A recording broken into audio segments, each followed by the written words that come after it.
Hello wears, यहाँ पे देखिए प्रपोजिशन को, जब ये एक प्रपोजिशन है, ये प्रपोजिशन है, कैसे मुख्तलिफ सेंटेंस को जोड़कर एक पूरा सेंटेंस बनाया गया है।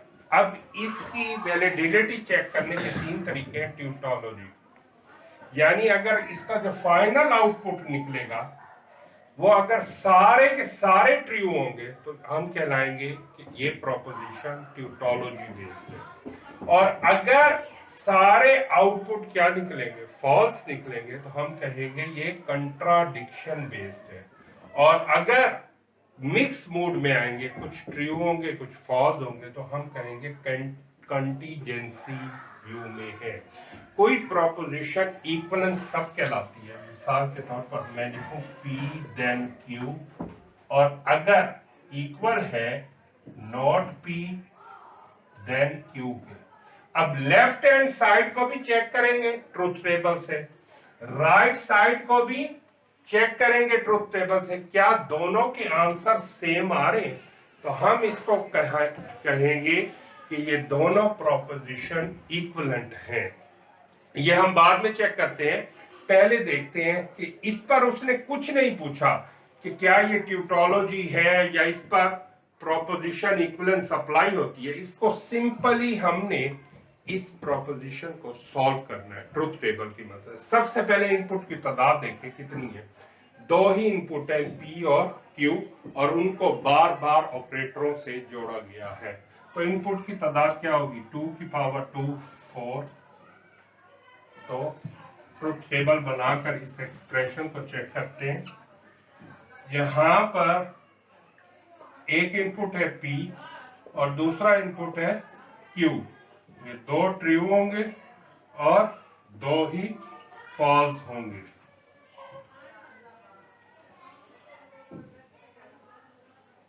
इधर एक ट्रू एक फॉल्स, एक ट्रू एक फॉल्स। अब यहां पे देखें, सबसे पहले ये छोटी ब्रैकेट सॉल्व होगी, ये फर्स्ट, फिर ये बड़ी ब्रैकेट 2, और फिर ओवरऑल ये पूरा एक्सप्रेशन थर्ड स्टेप में सॉल्व होगा। यानी पहले क्या है? P then Q। क्या रूल है P देन Q का? हम देखेंगे इधर ट्रू हो, यानी P ट्रू हो और Q फॉल्स हो। कहां पर है? P ट्रू है और Q क्या है? फॉल्स है। तो यहां पर आंसर क्या लिखेंगे? फॉल्स। सिर्फ इसमें यही चेक करते हैं, जो लेफ्ट साइड पे है वो क्या होना चाहिए? ट्रू, और जो राइट साइड पे है वो क्या होना चाहिए? फॉल्स। मैंने यहाँ पे देखा तो ये P ट्रू है और Q क्या है? फॉल्स। वहां पे फॉल्स लिख दिया, बाकी सारे आपको चेक की जरूरत नहीं है, उनको क्या लिख दें? ट्रू। First expression solve. दूसरा पार्ट इसका देखते हैं, P and P then Q। अब P भी मौजूद है, P देन Q भी मौजूद है, ये दोनों मौजूद है। अब इनके दरमियान ऑपरेटर कौन सा है? एंड का।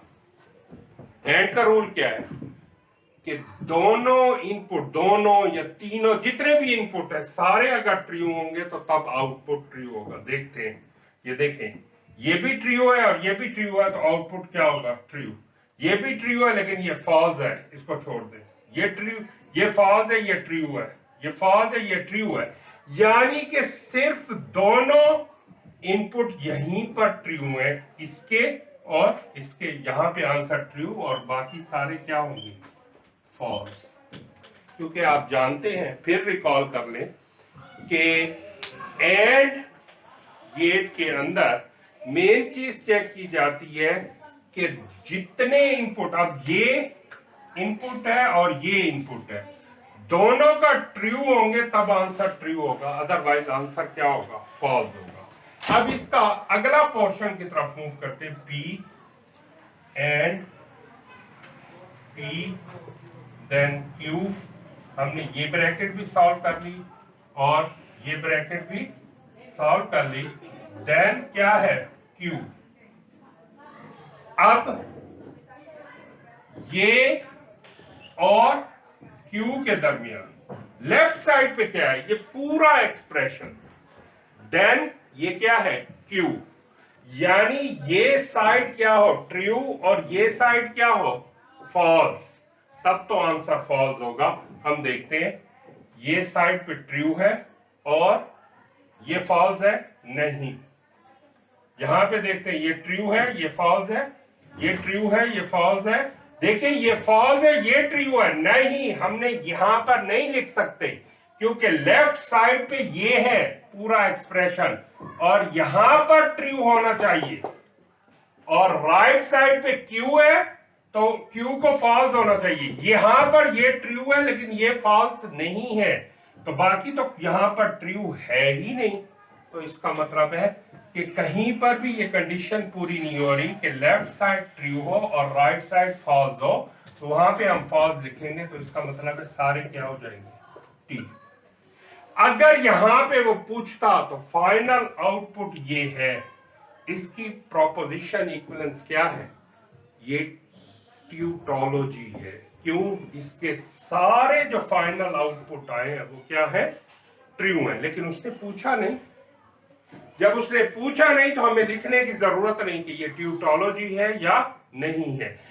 उस सिचुएशन में आपको मेंशन करना जरूरी है, अगर वो पूछे कि इसकी प्रोपोजिशन इक्विवेलेंस कौन सी है, या वो जैसे कि सेकंड पोर्शन में वो पूछ रहा है कि क्या ये ट्यूटोलॉजी है या नहीं है।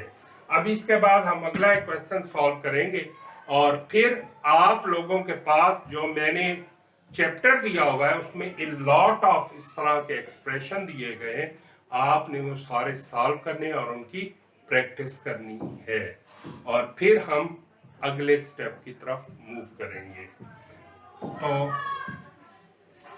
हम इसका तीसरे पोर्शन में इस क्वेश्चन को सॉल्व करेंगे।